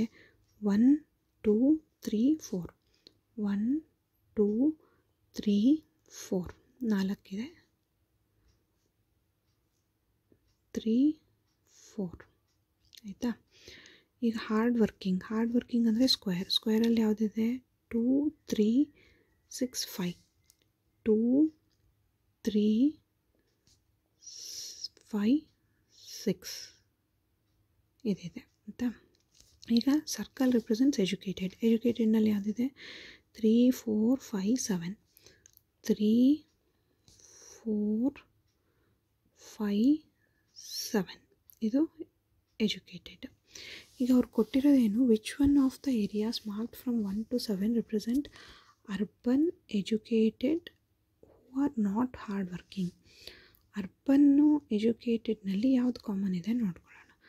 1 2 ಅರ್ಬನ್ನಲ್ಲಿದೆ, but 1 2 ಇದರಲ್ಲಿಲ್ಲ. So ಯಾವುದು ಕಾಮನ್ ಇದೆ? 3 4 ಇಲ್ಲಿನೂ 3 4 ಇದೆ. ಸೊ ಎಜುಕೇಟೆಡ್ನಲ್ಲಿ 3 4 ಇದೆ, ಅರ್ಬನ್ನಲ್ಲೂ ಕೂಡ 3 4 ಇದೆ. So 3 4 urban and educated common. ಈಗ ಹೂ ಆರ್ ನಾಟ್ ವರ್ಕಿಂಗ್ ಅಂದರೆ ವರ್ಕಿಂಗ್ನಲ್ಲಿ ಯಾವುದಿದೆ? 3 ಇದೆ. 3 4ನಲ್ಲಿ ವರ್ಕಿಂಗು 3, ಬಟ್ ನಾಟ್ ವರ್ಕಿಂಗ್ ಯಾವುದು? 4. So which of those marked represents not working ಅಂತ ಕೇಳಿದ್ದಾರೆ. ನಾಟ್ ಹಾರ್ಡ್ ವರ್ಕಿಂಗ್ ಅಂದರೆ ಯಾವುದು ಬರುತ್ತೆ? 4 is not hard working. So option C is the right answer. Okay, the next question, 38th question. Answer the following questions on the basis of the information given below. So ಇಲ್ಲಿ information ಏನು ಕೊಟ್ಟಿದ್ದಾರೆ ಅಂತ ನೋಡೋಣ. 4 security guards PQRS have been posted at the 4 corners of the huge cashew plantation. So huge cashew ಪ್ಲಾಂಟೇಷನಲ್ಲಿ 4 ಜನ security ಗಾರ್ಡ್ಸ್ನ ಇಟ್ಟಿದ್ದಾರೆ. ಒಂದು P, ಒಂದು Q, ಒಂದು R, ಒಂದು S. as shown in the figure. From the original position, P and R move diagonally to the opposite corners. P ಏನು opposite ಕಾರ್ನರ್ಗೆ ಇಲ್ಲಿಗೆ ಬರುತ್ತೆ Q ಹತ್ರ, ಆ್ಯಂಡ್ R ಏನು ಡಯಾಗನಲ್ಲಿ ಮೂವ್ ಆಗುತ್ತೆ ಅಂದರೆ R ಏನು S ಹತ್ರ ಬರುತ್ತೆ. ಈಗ R ಇಲ್ಲಿದೆ, P ಇಲ್ಲಿದೆ. ಅಲ್ಲಿಗೆ ಬಂದಮೇಲೆ then one side each clockwise direction. ಈಗ ಡಯಾಗನಲಿ ಬಂದ ಮೇಲೆ ಕ್ಲಾಕ್ ವೈಸ್ ಡೈರೆಕ್ಷನಲ್ಲಿ ಒಂದು ಸೈಡ್ ಮುಂದಕ್ಕೆ ಹೋಗುತ್ತೆ. P Q ಪಕ್ಕಕ್ಕೆ ಬಂದಮೇಲೆ ಒಂದು ಸೈಡ್ ಮುಂದಕ್ಕೆ ಹೋಗುತ್ತೆ ಅಂದರೆ R ಪೊಸಿಷನ್ಗೆ P ಬರುತ್ತೆ. ಈಗ R S ಪೊಸಿಷನ್ಗಿದೆ, ಸೊ ಒಂದು ಸೈಡ್ ಮುಂದಕ್ಕೆ ಹೋಗುತ್ತೆ ಅಂದರೆ ಎಸ್ಸಿಂದ Q ಪಕ್ಕಕ್ಕೆ ಬರುತ್ತೆ. ಸೊ R ಇಲ್ಲಿಗೆ ಬರುತ್ತೆ. ಸೊ ಇಲ್ಲಿ ಕ್ವೆಶನ್ ಕೇಳಿರೋದೇನು? Which of the corners is unmanned at the moment. ಇಲ್ಲಿ R ಹೋಗಿದೆ, ಬಟ್ P ಬಂದಿದೆ. ಇಲ್ಲಿ Q ಇದೆ ಆಲ್ರೆಡಿ, ಮತ್ತು R ಬಂದಿದೆ. ಇಲ್ಲಿ S ಇದೆ, ಬಟ್ ಅನ್ಮ್ಯಾನ್ಡ್ ಯಾವುದು? P ಅಲ್ಲಿ ಯಾವುದೇ ಇಲ್ಲ. ಸೊ ಯಾವ ಡೈರೆಕ್ಷನ್ನು ಅಂತ ಕೇಳಿದ್ದಾರೆ. ವಿಚ್ ಆಫ್ ದ ಕಾರ್ನರ್ಸ್, ಯಾವ ಕಾರ್ನರ್ ಬರುತ್ತೆ? ಇದು ಸೌತ್ ಈಸ್ಟ್. ಸೊ ಸೌತ್ ಈಸ್ಟ್ಗೆ ಬರುತ್ತೆ. ಸೌತ್ ಈಸ್ಟ್ ಅಂದರೆ ಯಾವುದು? Option B is the correct answer, south East. So for 38th question, Option B, southeast is the correct answer. Then next 39th question. So 39th question, what is the value of? So ಈ ಕ್ವೆಶನ್ಗೆ ಈಸಿಯಾಗಿ answer ಮಾಡಿರ್ತೀವಿ ಅಂತ ಅಂದ್ಕೊತೀನಿ. So ಈ ಕ್ವೆಶನ್ಗೆ ಏನಿದೆ, 1/2 - 3 ಅಂದರೆ ಏನು, -1. -4/5 - 6 ಅಂದರೆ ಏನು, -1. -7/8 - 9 ಅಂದರೆ ಏನು, -1. ಈಗ -1 ಕ್ಯಾನ್ಸಲ್ ಆಗುತ್ತೆ, -1 ಕ್ಯಾನ್ಸಲ್ ಆಗುತ್ತೆ. ಇಲ್ಲಿ ಬರೋದೇನು -1, ಇಲ್ಲಿ ಬರೋದು 4, ಇಲ್ಲಿ ಬರೋದು 7. So 7 + 4 11, 11 - 1 10. So 10 is the right answer. Option B is the right answer. 39th question ge option B is the right answer. Next 40th question ge, behavior is related to impropriety in the same way word is related to. So illi behavior is related to impropriety anta andre, impropriety anta andre that is improper behavior anta ಹೇಳ್ತೀವಿ. So improper ಬಿಹೇವಿಯರ್ಗೆ ಇಂಪ್ರಾಪ್ರಿಯಿಟಿ ಅಂತ ಕರಿತೀವಿ. ಅಂದರೆ ಬಿಹೇವಿಯರ್ಗೆ opposite ಏನಾಯಿತು, ಇಂಪ್ರಾಪ್ರಿಯಿಟಿ ಆಯಿತು. So opposite ಕೊಟ್ಟಿದ್ದಾರೆ ಅಂದರೆ ವರ್ಡ್ಗೆ opposite word ಏನು ಅಂತ ನೋಡಬೇಕು. ಯೂಸೇಜ್ ಬರಲ್ಲ, ಮೊರಾಲಿಟಿ ಬರಲ್ಲ, ಹಾನೆಸ್ಟಿ ಬರಲ್ಲ. ಸೊ ಹಾಗಾಗಿ option D is the right answer. Malapropism. Malapropism ಅನ್ನೋದು ಅಪೋಸಿಟ್ ವರ್ಡ್ ಆಫ್ ವರ್ಡ್ ಅಂತ ಹೇಳ್ತೀವಿ. So opposite word of malapropism ಅಂದರೆ ಏನು ಅಂದರೆ, ಅಪೋಸಿಟ್ ವರ್ಡ್ ಅಂದರೆ ಇಟ್ ಈಸ್, ಈಗ ವರ್ಡ್ ಅಂದರೆ ನಾವು ಪರ್ಟಿಕ್ಯುಲರ್ ಆಗಿ ಯಾವುದನ್ನು ಯೂಸ್ ಮಾಡ್ತೀವಿ, like group of letters with meaningful ಏನು ವಿತ್ ಪರ್ಟಿಕ್ಯುಲರ್ ಮೀನಿಂಗ್ನ ನಾವು ವರ್ಡ್ ಅಂತ ಹೇಳ್ತೀವಿ. ಸೊ ಆ ವರ್ಡ್ಗೆ ಮೀನಿಂಗೇ ಇರಲಿಲ್ಲ ಅಂತ ಅಂದರೆ ನಾವು ಸುಮ್ಮನೆ ಯಾವ್ಯಾವುದೋ ಬರೆದ್ರೆ ಅವಾಗೇನು ಬರುತ್ತೆ, ಸೊ ಅದನ್ನು ನಾವು ಮಾಲಪ್ರೋಪಿಸಮ್ ಅಂತ ಕರಿತೀವಿ. So opposite of word is malapropism. So 40th ಕ್ವೆಶನ್ಗೆ option D is the right answer. Then next question 41th question. So ಇಲ್ಲಿ 41 ಕ್ವೆಶನಲ್ಲಿ ಏನು ಕೊಟ್ಟಿದ್ದಾರೆ, study the table given below and answer the following questions. So ಇಲ್ಲಿ question ಏನು ಕೊಟ್ಟಿದ್ದಾರೆ, maize production, area, production, yield ಕೊಟ್ಟಿದ್ದಾರೆ. Area, production, yield in the year 2011-12 ಕೊಟ್ಟಿದ್ದಾರೆ, 2012-13 ಕೊಟ್ಟಿದ್ದಾರೆ, 2013-14 ಕೊಟ್ಟಿದ್ದಾರೆ, 2014-15, 15-16. ಇಲ್ಲೇನು ಕೊಟ್ಟಿದ್ದಾರೆ, ಏರಿಯಾ ಕೊಟ್ಟಿದ್ದಾರೆ, ಈಲ್ಡ್ ಕೊಟ್ಟಿದ್ದಾರೆ. Area, yield. ಸೊ ಒಂದೊಂದು ವರ್ಷಕ್ಕೆ ಏರಿಯಾ ಎಷ್ಟಿದೆ, ಪ್ರೊಡಕ್ಷನ್ ಎಷ್ಟಿದೆ, ಈಲ್ಡ್ ಎಷ್ಟಿದೆ ಅಂತ ಕೊಟ್ಟಿದ್ದಾರೆ. ಈಗ ನಿಮಗೆ ಯೂನಿಟ್ಸ್ ಕೊಟ್ಟಿದ್ದಾರೆ. ಏರಿಯಾ ಅಂದರೆ ಏನು, ಮಿಲಿಯನ್ ಹೆಕ್ಟೇರ್ಸ್ ಅಂತ ಕೊಟ್ಟಿದ್ದಾರೆ. ಪ್ರೊಡಕ್ಷನ್ ಅಂದರೆ ಏನು, ಮಿಲಿಯನ್ ಟನ್ಸ್ ಅಂತ ಕೊಟ್ಟಿದ್ದಾರೆ. ಈಲ್ಡ್ ಅಂದರೆ ಏನು, kg/ಹೆಕ್ಟೇರ್ ಅಂತ ಕೊಟ್ಟಿದ್ದಾರೆ. ಈಗ ಫಸ್ಟು ನಾವೇನು ಮಾಡಬೇಕು, ಪ್ರೊಡಕ್ಷನ್ ಈಲ್ಡ್ ಚೆಕ್ ಮಾಡ್ಕೊಳ್ಳೋಣ. ಪ್ರೊಡಕ್ಷನ್ ಈಲ್ಡ್ ಹೆಂಗೆ ಬರುತ್ತೆ ಅಂಥೇಳಿ. ಓಕೆ, ಸೊ ಇಲ್ಲಿ ಈಲ್ಡ್ ಹೆಂಗೆ ಬರುತ್ತೆ ಅಂತ ಅಂದರೆ, production divided by area. Production divided by area into 100 ಮಾಡಿದ್ರೆ ನಿಮಗೆ ಈಲ್ಡ್ ಬರುತ್ತೆ. Production divided by area into 100 ಮಾಡಿದ್ರೆ yield is equals to production divided by area into 100 ಮಾಡ್ತೀರಿ. ಅಂದರೆ ಇಲ್ಲೇನು ಫಸ್ಟ್ 2011-12ನಲ್ಲಿ ಏನಿದೆ, 8.96 ಪ್ರೊಡಕ್ಷನ್ನು ಡಿವೈಡೆಡ್ ಬೈ ಏರಿಯಾ ಎಷ್ಟಿದೆ, 5.9 ಇಂಟು 100 ಮಾಡಿದ್ರೆ ನಮಗೇನು ಬರುತ್ತೆ ಆನ್ಸರು, 1518 ಬರುತ್ತೆ. ಸೊ ಸೇಮ್ ವೇ 2012-13ಗೆ 8.06 ಡಿವೈಡೆಡ್ ಬೈ 5.86 ಇಂಟು 100 ಮಾಡಿದ್ರೆ 13.76 ಬರುತ್ತೆ. ಈಗ ಅವ್ರು ನಮಗೇನು ಕೊಟ್ಟಿದ್ದಾರೆ ಕ್ಯಾಲ್ಕುಲೇಷನ್ ಮಾಡೋಕ್ಕೆ ಅಂತ ನೋಡೋಣ. If the production of maize increases at a compound annual growth rate. So ಇದು ಹೊಸ concept, compound annual growth rate which is same as the growth rate between 2012-13 and 13-14. See compound annual growth rate. Compound annual growth ರೇಟ್ನ ನಾವೇನಂತ ಬರಿತೀವಿ, CAGR, compound annual growth rate which is same as the growth rate. So growth ರೇಟ್ಗೆ equivalent ಅಂತ ಕೊಟ್ಟಿದ್ದಾರೆ. ಈಗ compound annual growth rate ಅಂದರೆ ಏನಂತ ಅಂದರೆ, so it is a rate of return ಅಂತ ಹೇಳ್ತೀವಿ. Rate of return that would be required for an investment to grow from its beginning balance. So ಅಂದರೆ ಏನು ಅಂತ ಅಂದರೆ, ಈಗ ಸಪೋಸ್ ನೀವು ಒಂದು ಯಾವುದೋ ಬಿಸ್ನೆಸ್ಸಲ್ಲಿ ಇನ್ವೆಸ್ಟ್ ಮಾಡ್ತೀರಿ. ಸೊ ನಿಮಗೆ ಪ್ರಾಫಿಟ್ ಬರುತ್ತೆ. ಪ್ರಾಫಿಟ್ ಬಂದಮೇಲೆ ಅದ್ರದ್ದು ಮತ್ತೆ ಇನ್ವೆಸ್ಟ್ಮೆಂಟ್ ಏನಿದೆ ಅಂದರೆ, ಪ್ರಾಫಿಟ್ ಏನು ಬರುತ್ತೆ, ಇನ್ವೆಸ್ಟ್ಮೆಂಟ್ ಬಿಟ್ಟು ಪ್ರಾಫಿಟ್ ಏನು ಬರುತ್ತೆ ಅದನ್ನು ಮತ್ತೆ ಇನ್ವೆಸ್ಟ್ ಮಾಡ್ತೀವಿ. ಸೊ ಮತ್ತೆ ಇನ್ವೆಸ್ಟ್ ಮಾಡಿದಾಗ ಮತ್ತೆ ಇನ್ನೊಂದಿಷ್ಟು ಪ್ರಾಫಿಟ್ ಬರುತ್ತೆ. ಸೊ ಹಂಗೆ ನಿಮಗೆ ಪ್ರಾಫಿಟ್ ಬಂದಿದ್ದು ಪ್ಲಸ್ ನೀವು ಇನ್ವೆಸ್ಟ್ ಮಾಡಿದ್ದು ಎರಡನ್ನೂ ಮತ್ತೆ ಇನ್ವೆಸ್ಟ್ ಮಾಡಿದಾಗ ಅದೇನೋ ಗ್ರಾಫ್ ಹೈಕ್ ಆಗ್ತಾ ಹೋಗುತ್ತೆ. ಸೊ ಈ ಗ್ರಾಫ್ ಹೈಕ್ ಆಗ್ತಾ ಹೋಗೋದ್ರಲ್ಲಿ ಇದನ್ನು ಏನಂತ ಕರಿತೀವಿ, ಬಿಗಿನಿಂಗ್ ಪಾಯಿಂಟ್ ಅಂತ ಕರಿತೀವಿ. ಬಿಗಿನಿಂಗ್ ಪಾಯಿಂಟ್ ಅಥವಾ ಸ್ಟಾರ್ಟಿಂಗ್ ಪಾಯಿಂಟ್ ಅಂತ ಕರಿತೀವಿ, ಅಥವಾ ಬಿಗಿನಿಂಗ್ ವ್ಯಾಲ್ಯೂ ಅಂತಲೂ ಕರಿತೀವಿ. ಈ ಪಾಯಿಂಟ್ನ ಏನಂತ ಕರಿತೀವಿ, ಎಂಡಿಂಗ್ ವ್ಯಾಲ್ಯೂ ಅಂತ ಕರಿತೀವಿ. ಸೊ ಈಗ ಎಂಡಿಂಗ್ ವ್ಯಾಲ್ಯೂ ಅಂದರೆ ಬಿಸ್ನೆಸ್ ಎಂಡಿಂಗ್ ವ್ಯಾಲ್ಯೂ ಅಂದರೆ ಈಗ ನಾವು ಯಾವುದು, ಈಗ ಸಪೋಸ್ 2024 ಕ್ಯಾಲ್ಕುಲೇಟ್ ಮಾಡಬೇಕು ಅಂದರೆ 2024 will be the ending value ಅಂತ ತೊಗೊತೀವಿ. ಸೊ ಆ ರೀತಿ ತೊಗೋಬೇಕಾದ್ರೆ CAGRನಲ್ಲಿ ಏನು ಬರುತ್ತೆ, ಸೊ ಸ್ಟಾರ್ಟಿಂಗ್ ವ್ಯಾಲ್ಯೂ ಅಂದರೆ ಬಿಗಿನಿಂಗ್ ವ್ಯಾಲ್ಯೂಯಿಂದ ಎಂಡಿಂಗ್ ವ್ಯಾಲ್ಯೂ. ಸೊ ಈ ಬಿಗಿನಿಂಗ್ ವ್ಯಾಲ್ಯೂ ಮತ್ತು ಎಂಡಿಂಗ್ ವ್ಯಾಲ್ಯೂ ಮಧ್ಯದಲ್ಲಿ ಏನು ಇನ್ವೆಸ್ಟ್ಮೆಂಟ್ ಮಾಡ್ತಾ ಹೋಗ್ತೀರಿ, ಸೊ ಅದನ್ನು ಕ್ಯಾಲ್ಕುಲೇಷನ್ ಮಾಡೋದು ಆ್ಯನ್ಯಲ್ ಗ್ರೋತ್ ರೇಟ್ ಅಂತ ಕರಿತೀವಿ. So it is the rate of return for the required for an investment. ಅಂದರೆ ಈಗ ಸುಮ್ಮನೆ ವರ್ಷ ಇನ್ವೆಸ್ಟ್ ಮಾಡ್ತಾ ಹೋಗಲ್ಲ. ಈಗ ಒಂದಿಷ್ಟು ಇನ್ವೆಸ್ಟ್ ಮಾಡಿದ್ದೀರಿ ಅಂದರೆ ಎಷ್ಟು ಪ್ರಾಫಿಟ್ ಬರುತ್ತೆ, ಅಂದರೆ ನೀವು ಇನ್ವೆಸ್ಟ್ ಮಾಡಿದ್ದಕ್ಕೂ ಎಷ್ಟು ರಿಟರ್ನ್ಸ್ ಬಂದಿದೆ ಅಂತ ನೋಡ್ತೀರಿ. ಆಮೇಲೆ ನೆಕ್ಸ್ಟ್ ಇನ್ವೆಸ್ಟ್ ಮಾಡೋಕ್ಕೆ ಹೋಗ್ತೀರಿ. ಸೊ ಸಪೋಸ್ ನೀವು ಇನ್ವೆಸ್ಟ್ ಮಾಡಿರ್ತೀರಿ, ಅದರಲ್ಲಿ ಲಾಸ್ ಆಯಿತು ಅಂದರೆ again you are not going to invest in that. So that is you are going to see rate of return. So rate of return observe ಮಾಡಿಬಿಟ್ಟು ಯಾವುದಾದ್ರೂ ಒಂದು ಬಿಸ್ನೆಸ್ಸಲ್ಲಿ ಇನ್ವೆಸ್ಟ್ ಮಾಡ್ತೀರಿ. ಸೊ ಹಾಗಾಗಿ ರೇಟ್ ಆಫ್ ರಿಟರ್ನ್ ಏನಿದೆ from the beginning value, so ಬಿಗಿನಿಂಗಿಂದ ಎಂಡಿಂಗ್ವರೆಗೂ ಏನು ಬರುತ್ತೆ ಪ್ರಾಫಿಟ್ಟು ರೀಇನ್ವೆಸ್ಟ್ಮೆಂಟ್ ಮಾಡಿದಾಗ, ಅದನ್ನು ನಾವೇನಂತ ಕರಿತೀವಿ, CAGR ಅಂತ ಕರಿತೀವಿ, ಕಂಪೌಂಡ್ ಆ್ಯನ್ಯಲ್ ಗ್ರೋತ್ ರೇಟ್ ಅಂತ ಕರಿತೀವಿ. ಈ CAGRನಲ್ಲಿ ಕ್ಯಾಲ್ಕುಲೇಟ್ ಮಾಡೋದಕ್ಕೆ ಒಂದು ಫಾರ್ಮುಲಾ ಯೂಸ್ ಮಾಡ್ತೀವಿ. ಸೊ ಅದೇನು ಫಾರ್ಮುಲಾ ಅಂತ ನೋಡೋಣ. CAGR is equals to ending value ತೊಗೊತೀರಿ, ending value divided by starting value ಅಥವಾ ಬಿಗಿನಿಂಗ್ ವ್ಯಾಲ್ಯೂ ಅಂತಲೂ ಬರೀಬೋದು. ಸ್ಟಾರ್ಟಿಂಗ್ ವ್ಯಾಲ್ಯೂ ಅಥವಾ beginning value whole to the power 1/t - 1 ಅಂತ ತೊಗೊತೀರಿ.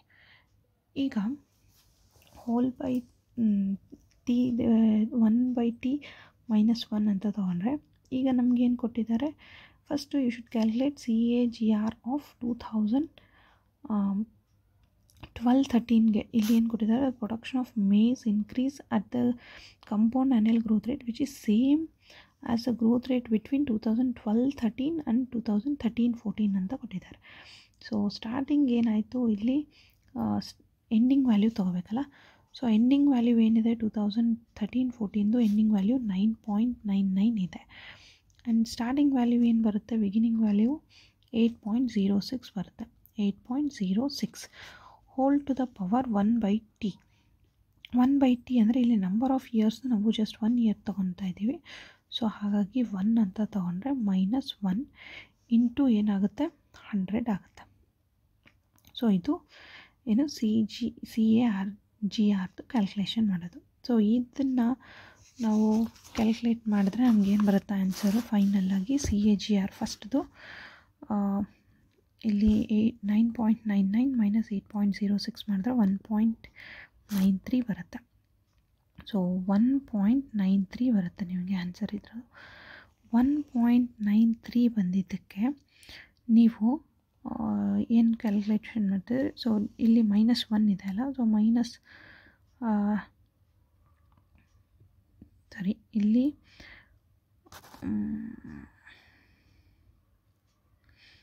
ಇದನ್ನು LCM ತೊಗೊಂಡ್ರೆ 9.99 - 8.06 ಮಾಡಿದ್ರೆ 1.93 ಬರುತ್ತೆ. ಸೊ 1.93 ಡಿವೈಡೆಡ್ ಬೈ 8.06 ಮಾಡಿದ್ರೆ, ಸೊ 1.93 ಡಿವೈಡೆಡ್ ಬೈ 8.06 ಮಾಡಿದ್ರೆ ಏನು ಬರುತ್ತೆ ಆನ್ಸರು 23.94 ಬರುತ್ತೆ.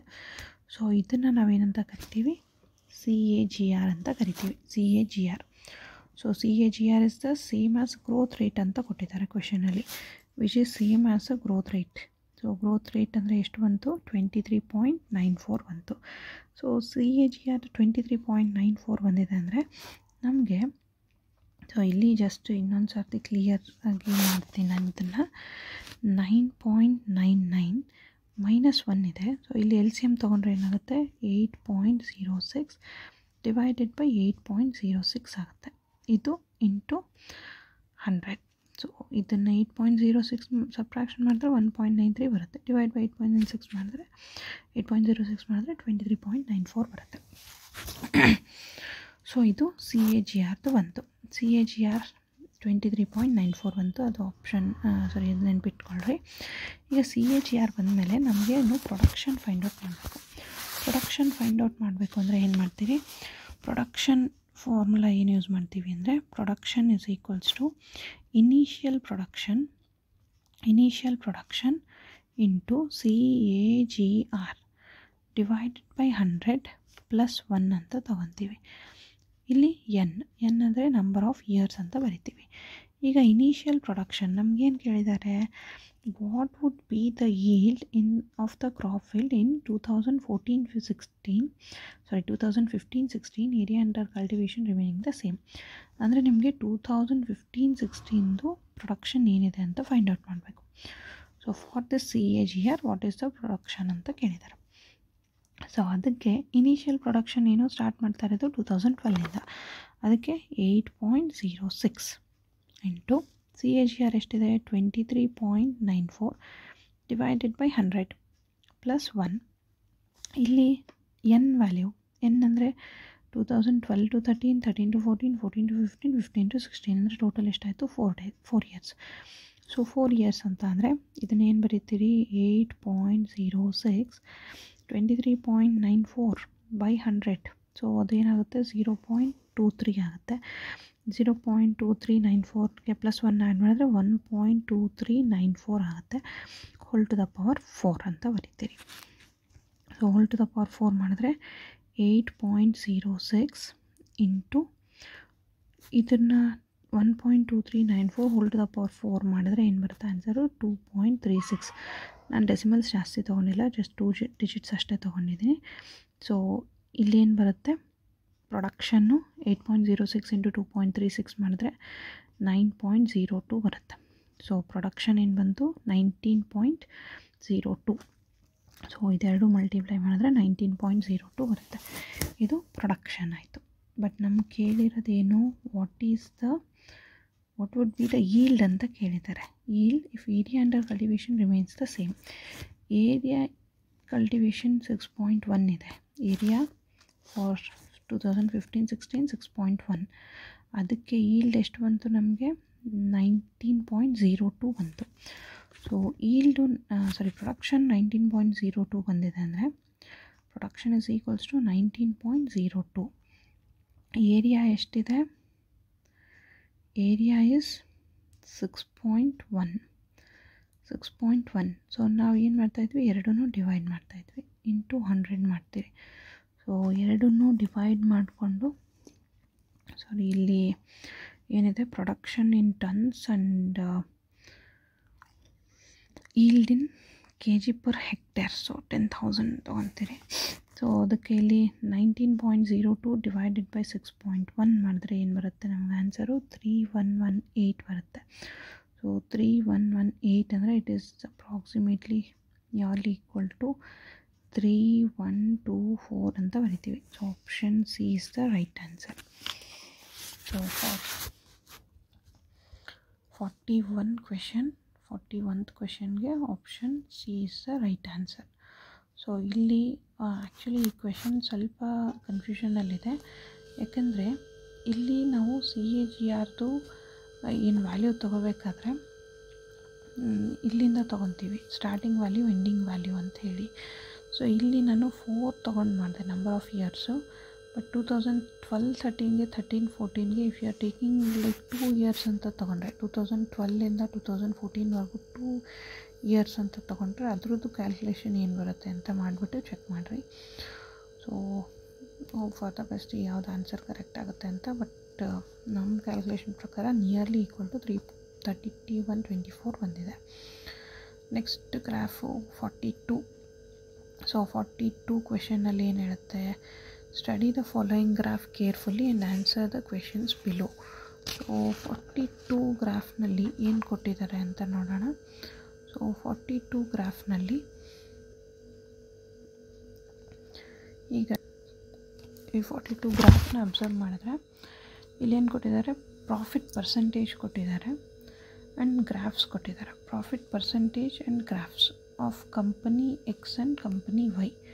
ಕಂಪನಿ ಎಕ್ಸ್ದು ಕಂಪನಿ ವೈದು ಪ್ರಾಫಿಟ್ ಪರ್ಸೆಂಟೇಜು ಪ್ಲಸ್ ಗ್ರಾಫ್ ಕೊಟ್ಟಿದ್ದಾರೆ. ಥಿಕ್ ಲೈನ್ ಇರೋದು ಕಂಪನಿ ವೈ, ಡಾಟೆಡ್ ಲೈನ್ಸ್ ಇರೋದು ಕಂಪನಿ ಎಕ್ಸ್ ಅಂತ ಕೇಳಿದ್ದಾರೆ.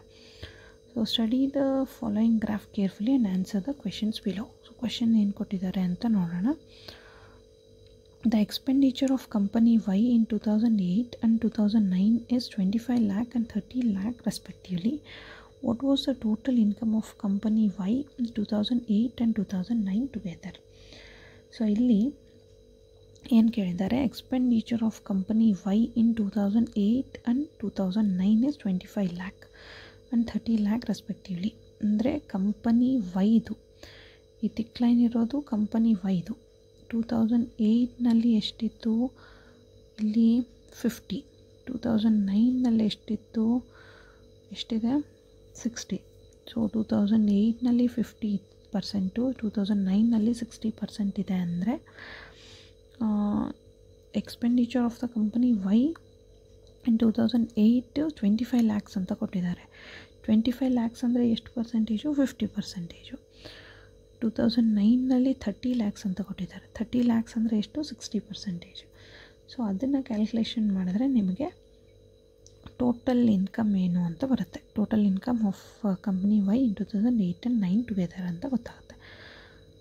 ಸೊ ಅದ್ರ ಕ್ಯಾಲ್ಕುಲೇಷನ್ ಮಾಡೋದು ಹೆಂಗೆ ಅಂತ ನೋಡೋಣ. 2008ನಲ್ಲಿ 2009ನಲ್ಲಿ ಸೊ ಇನ್ವೆಸ್ಟ್ಮೆಂಟ್ ಏನು ಮಾಡ್ತಾರೆ, ಇನ್ವೆಸ್ಟ್ಮೆಂಟು 2008ನಲ್ಲಿ 25 lakh ಇನ್ವೆಸ್ಟ್ ಮಾಡ್ತಾರೆ. ಆ್ಯಂಡ್ 2009ನಲ್ಲಿ ಎಷ್ಟು ಇನ್ವೆಸ್ಟ್ ಮಾಡ್ತಾರೆ, 30 lakhs ಇನ್ವೆಸ್ಟ್ ಮಾಡ್ತಾರೆ. ಪ್ರಾಫಿಟ್ಟು 2008ಅಲ್ಲಿ ಎಷ್ಟು ಬರುತ್ತೆ, 50% ಪ್ರಾಫಿಟ್ ಬರುತ್ತೆ. 50% ಆಫ್ ಎಷ್ಟು, 25 lakh. ಸೊ 50/100 ಇಂಟು 25 lakh ಬರೀತೀನಿ. 2 3 4 5. ಸೊ ಈಗ 2 zeros ಕ್ಯಾನ್ಸಲ್ ಆದರೆ ನಮ್ಗೆ ಉಳಿಯೋದೇನು, 25 into 5 125. ಸೊ 125 ಅಂದರೆ 12.5 ಲ್ಯಾಕ್ಸ್ ಅಂತ ಬರೀತೀರಿ. 12.5 lakhs. ಇದು ಯಾವಾಗ, ಪ್ರಾಫಿಟ್ ಇನ್ ದ ಇಯರ್ 2008. 2009ನಲ್ಲಿ ಎಷ್ಟು ಪರ್ಸೆಂಟೇಜ್ ಅಂತ ಕೊಟ್ಟಿದ್ದಾರೆ, ಪ್ರಾಫಿಟ್ ಪರ್ಸೆಂಟೇಜು 60% ಅಂತ ಕೊಟ್ಟಿದ್ದಾರೆ. 60/100 ಇಂಟು 30 lakhs. 60/100 ಇಂಟು 30 lakhs ಅಂದರೆ 0 ಕ್ಯಾನ್ಸಲ್ ಆಗುತ್ತೆ. ಸೊ ಅಲ್ಲಿಗೆ ಎಷ್ಟು ಬರುತ್ತೆ, 18 lakhs ಬರುತ್ತೆ. 18 lakhs ಬಂದರೆ 2008ನಲ್ಲಿ ಪ್ರಾಫಿಟ್ಟು 12.5 lakh, 2009ನಲ್ಲಿ ಪ್ರಾಫಿಟ್ಟು 18 lakh. ಬಟ್ ಕೇಳಿರೋದೇನು ಅವರು ಇದರಲ್ಲಿ what was the total income of Y in 2008 and 2009. Total income ಏನು ಅಂತ ಕೇಳಿದ್ದಾರೆ. Total income, so how to write total income, ಹೆಂಗೆ ಬರೀತೀರಿ ಟೋಟಲ್ ಇನ್ಕಮ್ನ. Total income is equals to investment ಎಷ್ಟು ಮಾಡಿರ್ತಾರೆ ಪ್ಲಸ್ ಪ್ರಾಫಿಟ್ ಎಷ್ಟು ಬಂದಿರುತ್ತೆ, ಅದನ್ನೆಲ್ಲ ಸೇರಿಸಿದ್ರೆ ನಾವು ಟೋಟಲ್ ಇನ್ಕಮ್ ಅಂತ ಕರಿತೀವಿ. ಸಪೋಸ್ ಇನ್ವೆಸ್ಟ್ಮೆಂಟ್ ಮಾಡಿದ್ದು ಲಾಸ್ ಆಗಿಬಿಟ್ರೆ ಏನೋ ಅದೆಲ್ಲ ಹೋಗ್ಬಿಟ್ಟಿರುತ್ತೆ. ಸೊ ಆವಾಗ ನಾವು ಟೋಟಲ್ ಇನ್ಕಮ್ ಅಂತ ಕರೆಯಲ್ಲ. ಸೊ ಹಾಗಾಗಿ ಇನ್ವೆಸ್ಟ್ಮೆಂಟ್ ಪ್ಲಸ್ ಪ್ರಾಫಿಟ್ನ ನಾವು ಟೋಟಲ್ ಇನ್ಕಮ್ ಅಂತ ಕರಿತೀವಿ. ಈಗ 2008ನಲ್ಲಿ ಇನ್ವೆಸ್ಟ್ ಮಾಡಿದ್ದೆಷ್ಟು, 25 lakhs ಇನ್ವೆಸ್ಟ್ ಮಾಡ್ತಾರೆ. ಪ್ರಾಫಿಟ್ ಬಂದಿದ್ದೆಷ್ಟು, 50% ಅಂದರೆ 12.5 lakh ಬರುತ್ತೆ. ಅಂದರೆ ಎಷ್ಟಾಗುತ್ತೆ, 25 + 12.5 ಅಂದರೆ 37.5 lakhs ಬರುತ್ತೆ. ನೆಕ್ಸ್ಟು 2009ನಲ್ಲಿ ಎಷ್ಟು ಇನ್ವೆಸ್ಟ್ ಮಾಡ್ತಾರೆ, 30 lakhs ಇನ್ವೆಸ್ಟ್ ಮಾಡ್ತಾರೆ. ಬರೋದೆಷ್ಟು ಪ್ರಾಫಿಟ್ಟು, 18 lakhs ಬರುತ್ತೆ. 30 + 18 ಆ್ಯಡ್ ಮಾಡಿದ್ರೆ ಏನು ಬರುತ್ತೆ, 48 lakhs ಬರುತ್ತೆ. 48 lakhs ಎರಡನ್ನೂ ಆ್ಯಡ್ ಮಾಡಿದ್ರೆ 5 7 8 15 4 4 8 85.5 lakhs. So 85.5 lakhs is the answer. So what was the total income of company Y in 2008 and 2009 together? ಅಂದರೆ it is option C, 85.5 lakhs ಅಂತ ಹೇಳ್ತೀವಿ. Then next question. A question is followed by information in 3 statements. Study the question along with the information given below and decide the information in which of the statement is necessary and sufficient to answer the question. Choose your answer from the options provided. So ಇಲ್ಲಿ what is the 2-digit number, ನಿಮಗೆ ಒಂದು question ಕೊಡ್ತಾರೆ, what is a 2-digit number ಅಂತ. The number obtained by interchanging the digits of the number is greater than the original number by 18. ಅಂದರೆ ಈಗ ನೀವು ಯಾವುದೋ ಒಂದು ನಂಬರ್ ತೊಗೊತೀರಿ, ಎ ಬಿ ಅಂತ ಒಂದು ನಂಬರ್ ತೊಗೊತೀರಿ. ಈ ನಂಬರ್ನ ಏನಂತ ಬರೀತೀರಿ, 10a + b ಅಂತ ಬರೀತೀರಿ. ಈಗ ಇದನ್ನು ಇಂಟರ್ಚೇಂಜ್ ಮಾಡ್ತೀರಿ, ಬಿ ಎ ಅಂತ ಇಂಟರ್ಚೇಂಜ್ ಮಾಡ್ತೀರಿ. ಬಿ ಎ ಅಂದರೆ 10b + a ಅಂತ ಅರ್ಥ.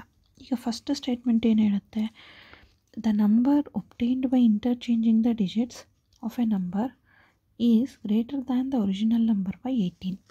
ಅಂದರೆ ಬಿ ಎ ಏನಿದೆ, this is greater than A B by 18 ಅಂತ ಕೊಟ್ಟಿದ್ದಾರೆ.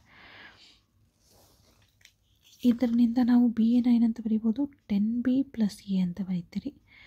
ಎ ಬಿನ ಏನಂತ ಬರೀತೀರಿ, 10a + b ಅಂತ ಬರೀತೀರಿ, +18.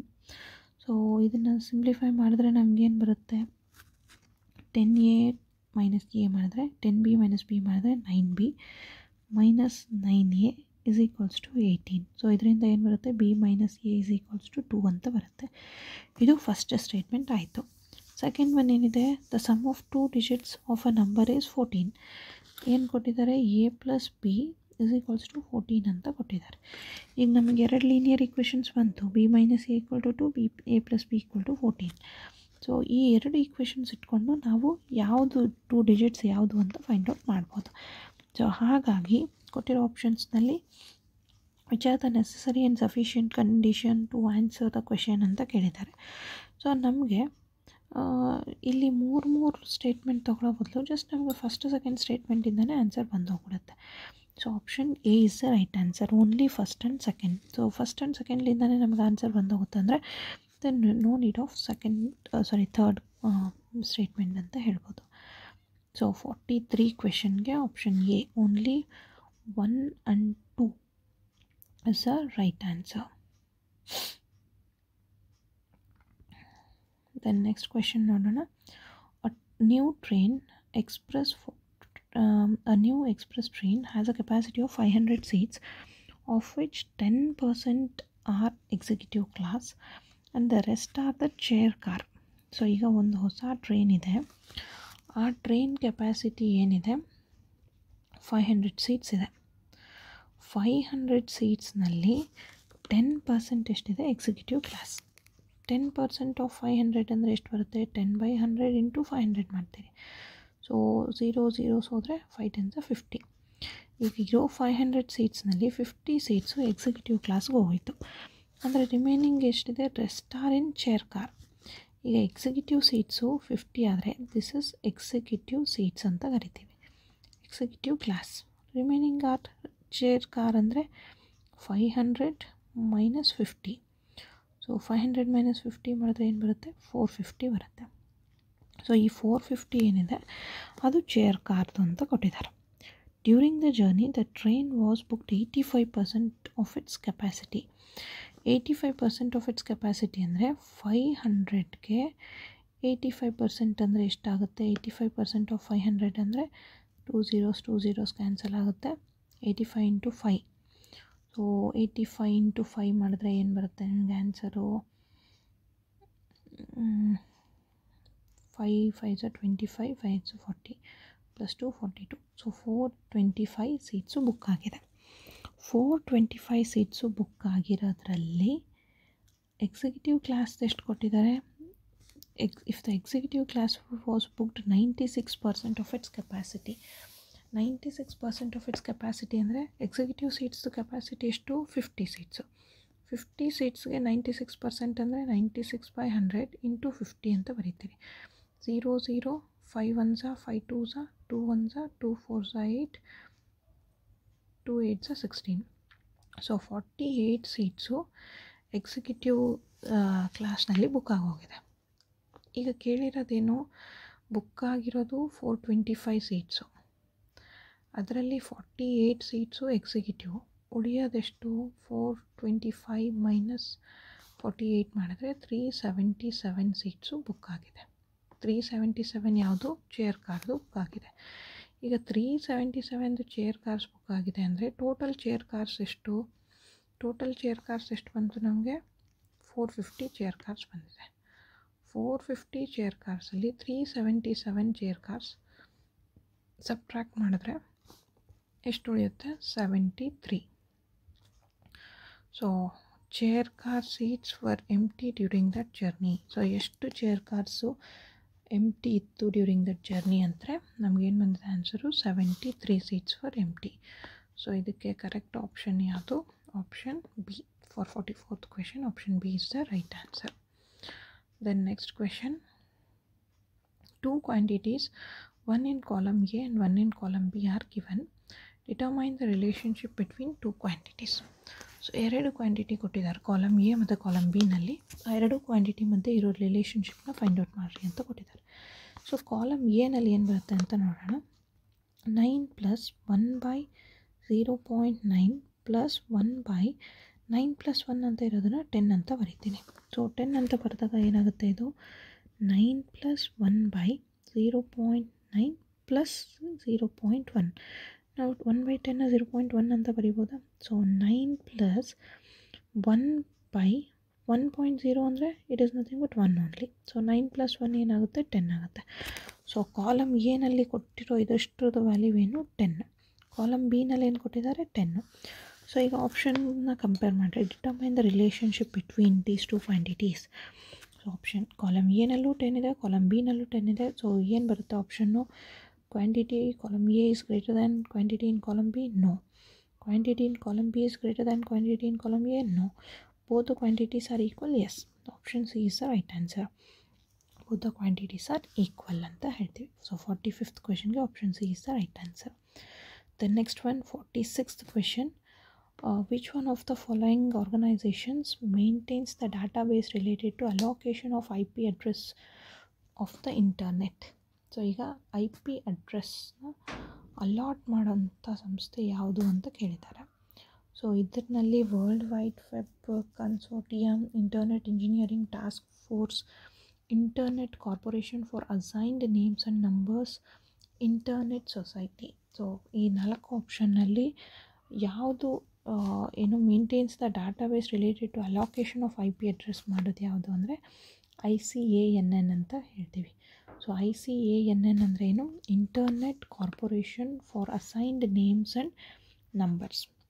So option C is the right answer. For 46th question option C is the right answer. Then next 47th question. So 47th ಕ್ವೆಶನ್ನಲ್ಲಿ ಏನಿದೆ, match the following ಇದೆ. So match the ಫಾಲೋಯಿಂಗ್ನಲ್ಲಿ internet. So internet ಅಂದರೆ ಏನು? It is a public network ಅಂತ ಹೇಳ್ತೀವಿ. Then option A3 ಅಂದರೆ 2 ಇದ್ದಾವೆ, ಇಲ್ಲಿ 2 A3 ಇದ್ದಾವೆ. ಸೊ ಸೆಕೆಂಡ್ ಒನ್ ಏನು? ಇಂಟ್ರಾನೆಟ್. ಇಂಟರ್ ಅಂದರೆ ಏನು? ಬಿಟ್ವೀನ್ ಟು, ಎನಿ ಟು ಅಂತ ಹೇಳ್ತೀವಿ. ಇಂಟ್ರಾ ಅಂದರೆ ವಿತಿನ್ ಒನ್ ಸೆಲ್ಫ್. ಈಗ ಇಂಟರ್ನೆಟ್, ಸಪೋಸ್ ಇಂಟರ್ನೆಟ್ ಅಂದರೆ ಲೈಕ್ ಥ್ರೂ ಔಟ್ ಇಂಡಿಯಾ ಅಥವಾ through out Karnataka and other States, ಆ ರೀತಿ ಬಂದರೆ ಇಂಟರ್ ಅಂತ ಹೇಳ್ತೀವಿ. Like inter university competitions, inter school competitions. Inter school competition ಅಂದರೆ ಈಗ ಒಂದು ಸ್ಕೂಲು ಇನ್ನೊಂದು ಸ್ಕೂಲ್ ಇರುತ್ತೆ. ಇಂಟರ್ ಯೂನಿವರ್ಸಿಟಿ ಕಾಂಪಿಟೇಷನ್ಸ್ ಅಂದರೆ ಒಂದು ಯೂನಿವರ್ಸಿಟಿ ಇನ್ನೊಂದು ಯೂನಿವರ್ಸಿಟಿ ಮಧ್ಯೆ ಕಾಂಪಿಟೇಷನ್ ಇರುತ್ತೆ. ಸೊ ಆ ಥರ ಒಂದು ಇನ್ನೊಂದ್ರ ಮಧ್ಯೆ ಬರೋದನ್ನು ಪಬ್ಲಿಕ್ ನೆಟ್ವರ್ಕ್ ಅಂತ ಕರಿತೀವಿ. ಇಂಟ್ರಾನೆಟ್ ಅಂದರೆ ವಿತಿನ್ ಒನ್ ಸೆಲ್ಫ್ ಅಂದರೆ ಸ್ಕೂಲಲ್ಲಿನೇ ಆಗೋದು, ಲೈಕ್ ಒಂದೇ ಯೂನಿವರ್ಸಿಟಿನಲ್ಲಿನೇ ಕಾಂಪಿಟೇಷನ್ಸ್ ಆಗೋದು, ಅದನ್ನು ಇಂಟ್ರಾನೆಟ್ ಅಂತ ಕರಿತೀವಿ. ಸೊ ನಾನು ಕಾಂಪಿಟೇಷನ್ ಬಗ್ಗೆ ಹೇಳಿದ್ರೆ ಬೇಗ ಅರ್ಥ ಆಗುತ್ತೆ ಅಂತ ಕಾಂಪಿಟೇಷನ್ ಹೇಳಿದೆ, ಬಟ್ ಇಲ್ಲಿ ಜಸ್ಟ್ ನೆಟ್ವರ್ಕ್ ಬಗ್ಗೆ ಕೊಟ್ಟಿರೋದು. ಸೊ ಇಂಟ್ರಾನೆಟ್ ಅಂದರೆ ಏನಂತ ಹೇಳ್ತೀವಿ? ಇಟ್ ಈಸ್ ಪ್ರೈವೇಟ್ ನೆಟ್ವರ್ಕ್ ಅಂತ ಹೇಳ್ತೀವಿ. ಎಕ್ಸ್ಟ್ರಾನೆಟ್ ಅಂದರೆ ನಮಗೆ ಗೊತ್ತಿಲ್ಲ, ನಾವು ಯಾರ ಜೊತೆ ಶೇರ್ ಮಾಡ್ತೀವಿ ಅಂತ ಹೇಳಿ, ಲೈಕ್ ವೈಫೈ ಇರ್ಬೋದು. ಸೊ ಅದು ಇರೋದನ್ನು ನಾವು ಏನಂತ ಕರಿತೀವಿ? ವರ್ಚುವಲ್ ಪ್ರೈವೇಟ್ ನೆಟ್ವರ್ಕ್ ಅಂತ ಕರಿತೀವಿ. ಇಥರ್ನೆಟ್ ಅಂದರೆ ಲೋಕಲ್ ಏರಿಯಾ ನೆಟ್ವರ್ಕ್ ಅಂತ ಕರಿತೀವಿ. ಸೊ ಇಲ್ಲಿ ಕೊಟ್ಟಿರೋ ಆಪ್ಷನ್ಸ್ ಪ್ರಕಾರ A3 2ರಲ್ಲಿದೆ, B1 ಇದೆ, B4 ಇದೆ. So B1 is the right answer. So option A is the right answer. For 47th question option A is the right answer. Then next one 48th question. 48th ಕ್ವೆಶನ್ಗೆ ಏನಿದೆ, in which year was the EDUSAT, the first Indian satellite built exclusively to serve educational sector launched. ಸೊ ಯಾವ ವರ್ಷ educational ಸ್ಯಾಟಲೈಟ್ನ launch ಮಾಡಿದ್ದಾರೆ ಅಂತ ಕೇಳಿದ್ದಾರೆ. EDUSAT, ಅದನ್ನು GSAT-3 ಅಂತಲೂ ಕರೆದ್ರು. So that was launched by ISRO in the year 2004. So option C is the right answer for 48th question. Then next one match the following. So match the ಫಾಲೋಯಿಂಗ್ನಲ್ಲಿ ಏನಿದೆ, physical classroom, virtual classroom, hybrid classroom, recorded video. ಈಗ physical classroom ಅಂದರೆ ಏನು, offline students like ಸ್ಕೂಲ್ಗೆ ಕಾಲೇಜ್ಗೆ ಹೋಗ್ತಾರೆ, so ಅದು physical class room. Offline synchronous. Virtual class room ಅಂತ ಅಂದರೆ ಏನು, ಆನ್ಲೈನಲ್ಲಿ ಮಾಡೋದು, ಸೊ ಅದನ್ನು ಆನ್ಲೈನ್ ಸಿಂಕ್ರೋನಸ್ ಅಂತ ಕರಿತೀವಿ. ಹೈಬ್ರಿಡ್ ಕ್ಲಾಸ್ ರೂಮ್ ಅಂತ ಅಂದರೆ ಅದು ಆನ್ಲೈನ್ನಲ್ಲೂ ಆಗುತ್ತೆ, ಆಫ್ಲೈನ್ನಲ್ಲೂ ಆಗುತ್ತೆ. ಸೊ ಆನ್ಲೈನ್ ಆ್ಯಂಡ್ ಆಫ್ಲೈನ್ ಎರಡೂ ಆಗೋದಕ್ಕೆ ನಾವು ಹೈಬ್ರಿಡ್ ಅಂತ ಹೇಳ್ತೀವಿ. Online and offline synchronous. Like recorded video ಅಂತ ಅಂದರೆ, so that is online or offline asynchronous. So ಇದು ರೆಕಾರ್ಡೆಡ್ ವಿಡಿಯೋ ಇದರಲ್ಲಿ ಬರುತ್ತೆ. ಸೊ ಕೊಟ್ಟಿರೋ ಆಪ್ಷನ್ಸ್ನಲ್ಲಿ ಯಾವುದು ಬರುತ್ತೆ, A4 ಯಾವುದಕ್ಕಿದೆ, 2ಕ್ಕಿದೆ. B ಮತ್ತು Dಗೆ A4 2 ಇದೆ. B3 2ಕ್ಕೂ B3 ಇದೆ. ದೆನ್ C2 ಎಲ್ಲಿದೆ, ಆಪ್ಷನ್ B ಇದೆ. C2 and D1. So option B is the right answer. For 49th question, option B. Then last question, which is an alternate term referring to website domain name. Website domain ನೇಮ್ಗೆ alternate name ಏನು ಅಂತ ಕೇಳಿದ್ದಾರೆ. So website domain ನೇಮ್ಗೆ alternate name ಅಂದರೆ uniform resource locator ಅಂತ ಕರಿತೀವಿ. Uniform resource locator URL. So ಅದಕ್ಕೆ option A is the right answer. So ಇಷ್ಟು KCET ಜನರಲ್ ಪೇಪರ್ ಕ್ವೆಶನ್ಗೆ ಆನ್ಸರ್ಸು. ಸೊ ಮ್ಯಾಕ್ಸಿಮಮ್ ನಾನು ರೆಫರ್ ಮಾಡಿನೇ ಆನ್ಸರ್ ಮಾಡಿದ್ದೀನಿ. ಇದರಲ್ಲಿ ನನಗೆ ಎಷ್ಟು ಸಾಧ್ಯ ಆಗುತ್ತೆ ಸಾಲ್ವ್ ಮಾಡೋಕ್ಕೆ ಅಷ್ಟು ಸಾಲ್ವ್ ಮಾಡಿದ್ದೀನಿ. ಪ್ಲಸ್ ಬೇರೆ ಬುಕ್ಸ್ನ ರೆಫರ್ ಮಾಡಿ ಆನ್ಸರ್ ಮಾಡಿದ್ದೀನಿ. ಸೊ ಒಂದು ನ್ಯಾಕ್ದು ಬಗ್ಗೆ ಒಂದು question, NAAC is an accrediting body, affiliating body ಅನ್ನೋದೊಂದು ಅಸೆಸ್ಮೆಂಟ್ ಬಾಡಿ ಅಂತಂದು ಹೇಳೋದೊಂದು ಕನ್ಫ್ಯೂಷನಲ್ಲಿದೆ. ಸೊ ಅದು ಅಕ್ರೆಡಿಟಿಂಗ್ ಬಾಡಿ ಅಂತಂದು ಹೇಳಾಗುತ್ತೆ. ಸೊ ಅದು ಒಂದು ಜಸ್ಟ್ ಆಪ್ಷನ್ B ಬರುತ್ತೆ ಅನಿಸುತ್ತೆ ಅದರಲ್ಲಿ, ಅದನ್ನೊಂದು ಕರೆಕ್ಟ್ ಮಾಡ್ಕೊಳ್ರಿ. ಓಕೆ, ವಿಡಿಯೋನ ಕೊನೆವರೆಗೂ ನೋಡಿದ್ದಕ್ಕೆ ಥ್ಯಾಂಕ್ ಯು. ಆ್ಯಂಡ್ ಯಾರೆಲ್ಲ KCET ಎಕ್ಸಾಮ್ ಬರೆದಿದ್ದಾರೆ ಅವ್ರ ಜೊತೆ ಶೇರ್ ಮಾಡಿ.